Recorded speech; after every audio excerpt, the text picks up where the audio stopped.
ராஜஸ்தான் மாநிலம் ஜெய்சால்மர் அப்படிங்கிற பகுதியில் இன்று அதிகாலையில் பார்த்திங்கன்னா தனியார் விபத்து வந்து தீப்பிடிச்சு எரிஞ்சிருச்சு.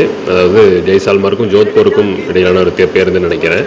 ஸோ தீப்பிடிச்சு எரிஞ்சிருச்சு. தொழில்நுட்ப கோளாறு காரணமாக எரிஞ்சிருச்சுன்னு தான் பேசப்படுது. இதில் பார்த்திங்கன்னா 20 பேர் வந்து சம்பவ இடத்துலையே உயிரிழந்திருக்காங்க, உடல் கருகி உயிரிழந்திருக்காங்க.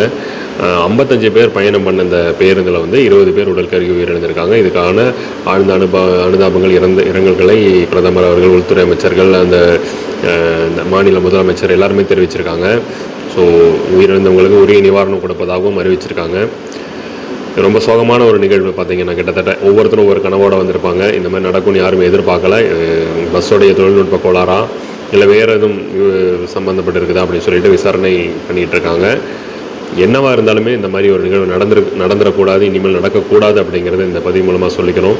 ஏன்னா டெக்னிக்கலாக வந்து பஸ்ஸோட டிரான்ஸ்போர்ட் டிபார்ட்மெண்ட் இதை கண்காணிக்கணும். கண்டினியூ ரன்னிங்கில் இருக்கிற பஸ்ஸாக என்ன மாதிரி கண்டிஷனில் இருக்குது எல்லாமே பார்த்து தான் வந்து பயணிகளை அனுமதிக்கணும், பயணத்துக்கு அனுமதிக்கணும் அந்த பேருந்து அப்படிங்கிறத சொல்லிக்கிறோம். இனியும் ஒரு நிகழ்வு இந்த மாதிரி நடக்கக்கூடாது. உயிரிழந்த அத்தனை நபர்களுக்கும் ஆழ்ந்த இரங்கல்கள், அவர் குடும்பத்தினருக்கு ஆழ்ந்த அனுதாபங்களை தெரிவித்துக் கொள்கிறோம்.